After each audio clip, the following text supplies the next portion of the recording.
วัสดีครับสาธยายพระสูตรนะครับพุทธวจนะหมดธรรมเปิดธรรมที่ถูกปิดมรรควิธีที่ง่ายละนันทิจิตหลุดพ้นสาธุปฏิปทาของกันสิ้นอาสวะสี่แบบภิกษุทั้งหลายปฏิปทาสี่ประการเหล่านี้มีอยู่คือปฏิปทาลำบากรู้ได้ช้าหนึ่ง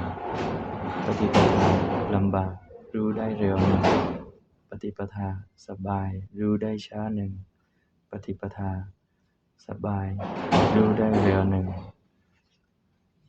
แบบปฏิปทาลำบากรู้ได้ช้าภิกษุทั้งหลายในกรณีนี้ภิกษุเป็นผู้มีปกติเห็นความไม่งามในกายมีสัญญาว่าปฏิกูลในอาหารมีสัญญาในโลกทั้งปวงโดยความเป็นของไม่น่ายินดีเป็นผู้มีปกติตามเห็นความไม่เที่ยงในสังขารทั้งปวงมรณะสัญญาคือเป็นสิ่งที่เขาตั้งไว้ดีแล้วในภายในสาธุ